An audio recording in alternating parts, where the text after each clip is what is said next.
Hola, yo soy Moisés Gómez. Yo soy Betsy Gómez. Yo soy Josué Gómez. Yo soy Samuel Gómez. Yo soy Grace Gómez.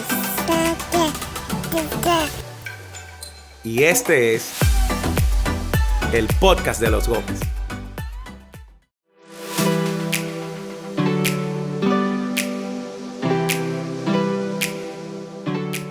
Hola, yo soy Betsy. Yo soy Moisés. Y esta es una nueva entrega de nuestra serie Una vida al revés. Y hoy nos estamos enfocando en el capítulo 6 de nuestro libro Una vida al revés, titulado Corazones Enseñables. Así es, dentro del marco del podcast de los Gómez y con el fin de poder abrir un poco más nuestros corazones y comunicar algunas otras verdades que quizás no quedaron plasmadas o explicadas completamente en el libro y que de una manera u otra pueda servirles también para guiarles en esta jornada ya de 12 semanas. Vamos por la mitad de la jornada, Betsy. Sí es. Entrando ya en el episodio 6, en el capítulo 6 de este libro, Una vida al revés. Les animamos a que puedan visitar los episodios anteriores porque sabemos que serán de mucha bendición. Y para poner esto en contexto, estamos en el capítulo en donde, si esto fuera una jornada, en el capítulo en donde nos detuvimos a descansar.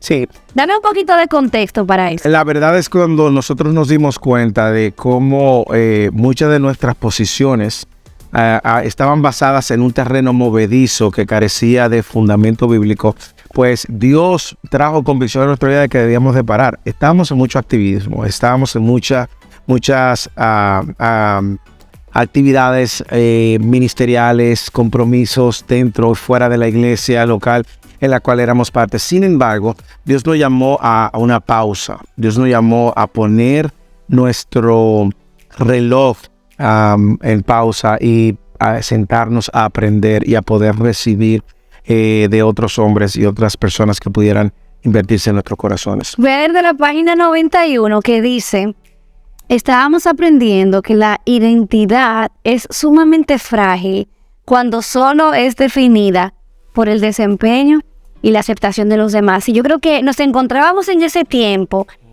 tan saturados de servicio, en posiciones de servicio tan visibles, alrededor de tanta gente que dependía, entre comillas, de nuestro ministerio, que se nos había olvidado la importancia de simplemente descansar y recibir. Y luego que Dios inició ese avivamiento del cual hablamos en el episodio anterior en nuestras vidas, en el que Él comenzó a darnos amor por su palabra, comenzó a transformar nuestros corazones, nos dimos cuenta que, así como tú muy bien decías, nuestro terreno estaba tan movedizo y era el tiempo en el que teníamos que cesar de nuestras actividades. Era el momento en el que teníamos que detener nuestras obras y aún con el fin de considerar la única obra que realmente vale para la salvación, la obra de Cristo. Entonces, dime, Moisés, ¿cómo tú te sentiste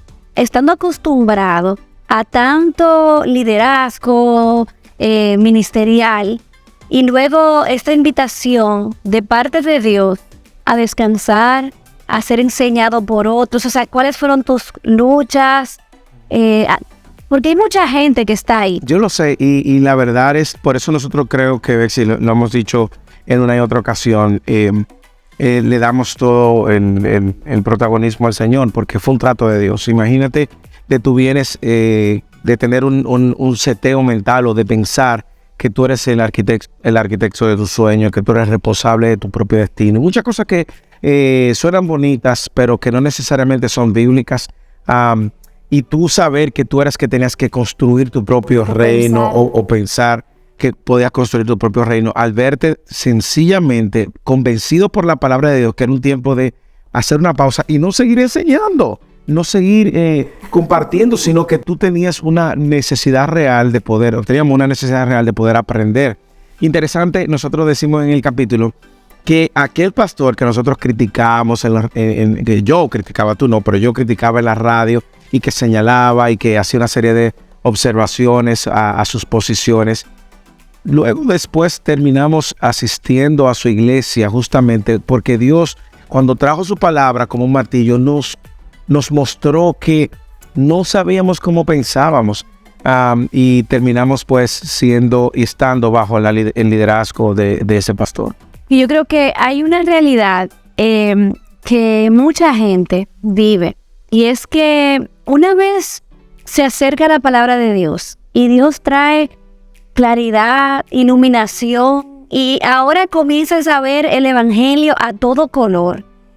Hay como y me imagino la misma mujer samaritana, como un deseo tan grande de ir inmediatamente a contarlo a los demás. Y yo creo que eso estaba presente en un sentido, porque le hablábamos a todo lo que podíamos, lo que nos estaba pasando, lo que Dios estaba haciendo, pero también teníamos que lidiar con la tentación de seguir agarrando nuestras posiciones de liderazgo, porque en ese mundo en el que nosotros vivíamos, cesar de esas funciones era como un retroceso. Claro, y damos gracias a Dios que el Señor nos sentó por un año. Bueno, nos sentó por más tiempo. Yo creo que nosotros venimos a volver a la actividad ministerial de alguna manera 3 años después. Pero literalmente nos sentó por un año. Yo recuerdo incluso que nosotros hasta en las redes sociales en ese momento hicimos un post donde decíamos de que estamos sabático, porque la verdad es que era todo un proceso de desaprender algunas cosas, de reparar o corregir con la escritura otras cosas, y de abrazar y ver a la luz de las escrituras nuevas verdades que estuvieron ahí todo el tiempo, pero por alguna razón u otra nosotros no le dábamos el valor, la atención que en ese momento merecía. Y en este capítulo, Bexy, que se llama así mismo Un Corazón Enseñable, nosotros hablábamos y desarrollábamos 3 pilares que nosotros pudiéramos señalar a la luz de este recorrido. ¿Pudiera tú mencionar alguno y yo mencionar otro como tú quieras? Sí, mira, el primer pilar para cultivar un corazón enseñable es una postura abierta para aprender del testimonio y la sabiduría de hombres y mujeres piadosos. En el pasado nosotros pensábamos que éramos lo que teníamos que entregar, y siendo tan jóvenes, o sea, éramos lo que teníamos que estar al frente, la voz cantante siempre, pero en ese proceso en el que Dios nos colocó, nosotros nos dimos cuenta que ganábamos más tranquilizando nuestros corazones, sentándonos, dejando de, haciendo un cese, un paro, como tú dijiste, y poniéndonos en una postura abierta, como muy bien, lo escribiste, para aprender de otros hombres y mujeres de Dios. Y lo interesante es que, y yo creo que todo el que ha pasado por un proceso similar pudiera corroborar con eso. Ese proceso y esa postura no cesa. O sea, no significa que hoy ya ese capítulo se cerró. Es que continuamente nosotros mantenemos una postura de estar recibiendo y aprendiendo de otros hombres y mujeres piadosos, con más experiencia ministerial, con más conocimiento de las escrituras. Y nosotros tenemos que darle gloria a Dios, Betsy, porque el Señor nos rodeó de personas que vivían lo que creían, modelaban estas verdades de una manera que tú lo podías ver. Es que no solamente era la enseñanza, era la manera como la vida adornaba esa enseñanza. Así es. Y cuando tú hablas de esa postura, es un contraste, porque es un golpe a tu orgullo, y por eso, como tú bien leíste en la página que leíste al inicio de este episodio, cuando nuestra identidad está afirmada en nuestro desempeño, eso es... Y en la aprobación de los demás. Eso es no solamente peligroso, es que totalmente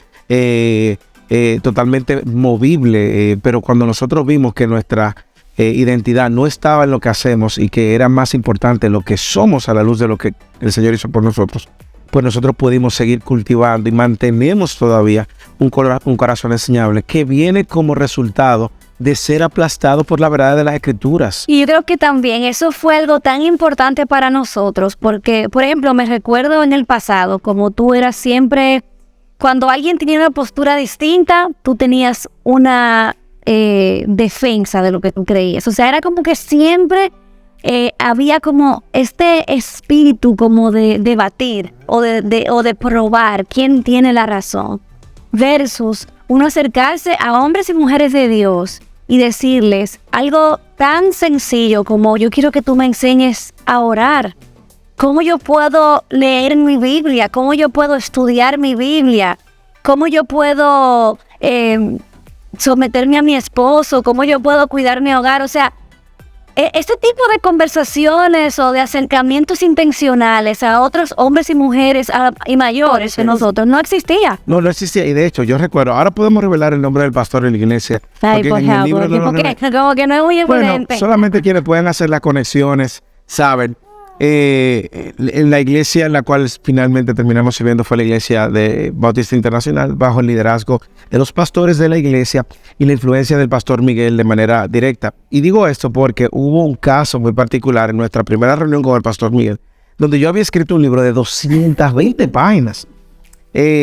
Y ¿Dónde está eso, Moisés? Tiene que estar en un archivo por ahí, pero yo había hecho la corrección de estilo ya con una persona, teníamos la carátula, el libro estaba ya casi listo. Imagínate, tú eres el arquitecto. La portada. La portada, exacto, el cover. Y en esa entrevista, recuerdo como el pastor Miguel, yo le dije, pastor, mire, además, yo acabo de escribir este libro, ¿qué usted cree? Me dice, así con toda sinceridad, nadie necesita leer ese libro ahora, créeme. Y me dijo una verdad que me sacudió y que resultó ser cierta. Y es cuando él dice, además, mucho de lo que tú escribiste en ese libro, si no todo, te vas a retractar después. Claro, porque ni siquiera habíamos ni siquiera plantado la zapata teológica de nuestra vida. O sea, yo me recuerdo que él te dijo, probablemente, de las cosas que tú escribiste, te vas a retractar, eso va a estar allá afuera y no vas a estar haciendo bien. Y algo más que él dijo, que lo puedo probar en su propia vida, es que él dijo, tú tienes que convertirte en ese libro. Sí. Y dijo, yo tengo libros que están guardados. Estamos hablando 14, 15 años atrás. Exactamente, yo tengo libros que están escritos y guardados porque yo quiero que Dios me dé la vivencia. Y hoy en día hemos visto esos libros publicándose en estos últimos años. Completamente. Y vino como resultado de tener un corazón enseñable. Si en el ejercicio de alimentarme orgullo, yo hubiese dicho, bueno, esa es su opinión, pero yo voy a publicar este libro, está listo, ya listo para salir. No, pero fue justamente el trato de Dios de mostrarnos que en esta temporada donde estábamos aprendiendo y que nos dimos cuenta cuánto necesitábamos aprender, pues el Señor pues fue afirmándonos a través de esa enseñanza. Otro caso también, Betsy, que no podemos dejar de mencionar, que no mencionamos en el libro, pero que también fue de mucha influencia en nuestra vida, fue la vida del pastor Juan José Pérez en la ciudad de Santiago. Y su familia. Su familia también, cómo nos modelaron la hospitalidad y nos enseñaron que la hospitalidad no depende de tener todo bien establecido para recibir personas, sino tener un corazón hospitalario. El pastor Arocha, su esposa Olga, muchas personas. Gente. Sí.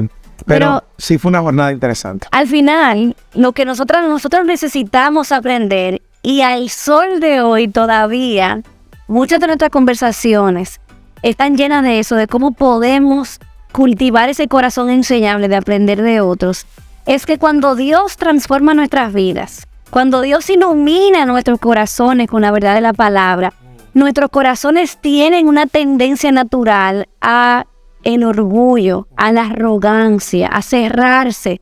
Pero nosotros necesitamos ser, como dijimos en el episodio anterior, la otra cara de ese avivamiento que se produce por la palabra es un corazón enseñable. Entonces ya vimos que necesitamos tener una disposición, una postura abierta para aprender del testimonio y la sabiduría de hombres y mujeres piadosos. Número 2. Bueno, la confrontación es parte de esa apertura, una confrontación bíblica de hermanos justamente que están persiguiendo lo mejor. Antes la confrontación en otros contextos termina siendo una enemistad, tristemente. Pero nosotros vemos en la Escritura en una y otra vez cómo la confrontación bíblica va a traer resultados. Yo recuerdo que a la luz de ese primer pilar que hablamos, de esa postura a un corazón enseñable, el pastor Miguel me invitó a mí. Yo recuerdo que discipulaba un grupo de hombres durante un año y yo fui una de esos grupos que durante un año y ahí muchos de mis luchas fueron confrontadas en esas discusiones que se generaban en la sala de su casa con otros hombres también que estaban siendo formados. Es que yo creo que eso es lo que es natural y saludable. O sea, si yo tengo una relación contigo, o yo tengo una relación con una mujer mayor y yo me pongo a la disposición, yo quiero que tú me enseñes, yo quiero aprender. Lo lógico es que si esa persona está y de manera intencional ayudándome, es que me va a traer la verdad acerca de áreas en mi vida que ella ha visto que necesitan ser conformados a la verdad de Dios. Y por eso yo creo que esa es la tensión que nosotros vamos a encontrar muchas veces en este caminar, de que una persona que genuinamente te ama y que ha entendido a la luz de las Escrituras cuál es su rol como hermano en Cristo, va a tener una confrontación bíblica que su fin no es humillarte, como decimos en el libro.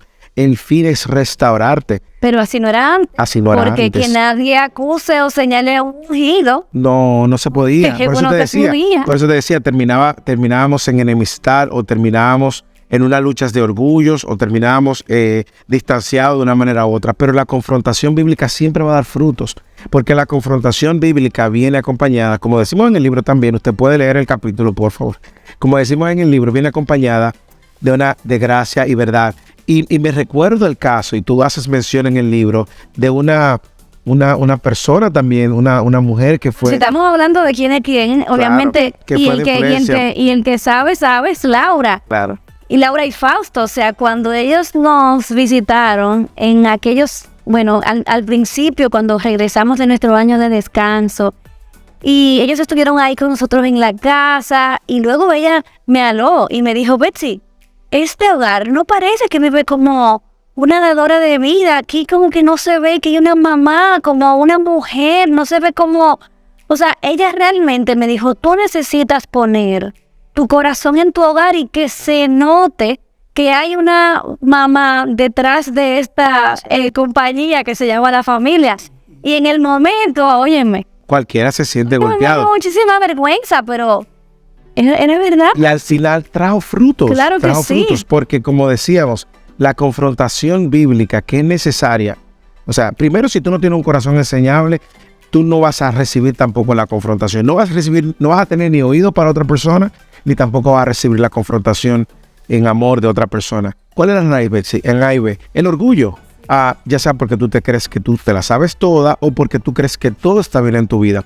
Sin embargo, la vida cristiana y la vida cristiana que nosotros vemos de iglesia es una vida formada en la comunidad, desarrollada en el ámbito de la iglesia local, con hermanos que cuidan al otro hermano, que son intrusivos en la vida de otros hermanos y que por amor al hermano van a venir, no con murmuración, no con chismes, sino van a venir en amor a tener las conversaciones incómodas que muchas veces nadie quiere tener, pero que son necesarias. Porque nosotros sacamos de nuestra ecuación por muchos años la idea de que los hermanos son instrumentos de Dios, medios de gracia para ayudarnos a crecer. Bueno, yo tengo que confesarte que, por ejemplo, nosotros aún en el ministerio éramos personas que nos encantaba estar dentro como de los grupos, entre la gente. O sea, después del servicio nos vamos a comer, pero nadie me quedó en mi casa. Sí. O sea, así era. Y me da muchísima pena decirlo. Pero en realidad nosotros hasta ese punto no habíamos entendido o comenzamos a ver el valor de la iglesia local en relaciones que son intrusivas, intencionales. Y como dice Nancy, o sea, una vida que realmente se sienta como que no hay techo ni paredes realmente, que es accesible y que es una sola vida y no compartimiento como en la iglesia, pero en mi casa no me quiten mi paz. Y yo quiero decirle a cualquier persona que Dios le ha puesto al lado un hermano o una hermana genuinamente interesado en su madurez, en su crecimiento espiritual. Atesore eso, porque es un medio de gracia. Amén. Dios de una manera u otra va a permitir que esas personas vengan a nuestras vidas. Y claro, nosotros iniciamos el libro con una confrontación y en ese momento ni teníamos un corazón enseñable, ni tampoco estábamos recibiendo bíblicamente esa confrontación, pero Dios lo usó. Sin embargo, damos gracias a Dios por la vida también de nuestro hermano Lázaro. Entonces, el tercer pilar. Tenemos que tener una apertura a ser enseñados y ser intencionales, a darle la bienvenida a que otros nos enseñen. Tenemos que ser proactivos a la hora de recibir la confrontación Bíblica. para hacer confrontación bíblica, hacerlo con humildad, con un corazón enseñable. Y el número 3 es que tenemos que tener esa intención de cultivar una vida de transparencia, que más o menos es lo que hemos hablado ahora, Y rendición de y cuentas. rendición de cuentas en el contexto de la iglesia local. Porque también pasa eso, que estamos en la iglesia, pero luego no te metas en mi vida. Sí. Y a veces nosotros se nos olvida que una de las palabras más usadas en el Nuevo Testamento es la palabra los unos a los otros. Dejando claro una dirección de cómo la iglesia luce. Cuando usted ha sido formado en una cultura probablemente donde usted no cuenta sus cosas o cuidado, o donde tu reputación es tu identidad y es más importante que cualquier cosa, donde tú eres capaz de ocultar tus pecados para no perder una posición o para no perder una reputación, entonces tú estás perdiendo de vista el ejercicio mismo que Dios nos invita, como dice Santiago, a confesar nuestros pecados unos a otros, a ser transparentes y también a rendir cuentas. ¿Por qué muchas veces no nos gusta tampoco rendir cuentas? ¿Por qué no nos gusta ser transparentes? Por lo mismo, el mismo problema del pilar número 1, el mismo problema del pilar número 2, el orgullo. Así es. Nosotros queremos que la gente tenga una mejor idea de lo que nosotros realmente somos. Así es. Entonces a veces nosotros perdemos la oportunidad también de abrazar nuestra madurez y crecimiento en este proceso de santificación a la luz de tener que ser transparente y rendir cuentas. ¿Sabes qué maravilloso? Y yo hablaba con uno de nuestros hijos esta semana, que yo le decía, cuando nosotros realmente somos definidos por la obra perfecta de Cristo en nuestro lugar, cuando son sus obras realmente las que nos justifican delante de Dios, entonces perdemos todo el miedo de confesar nuestro pecado. Porque al final lo que nos hace ese pecado confesado es colocarnos a los pies de la cruz.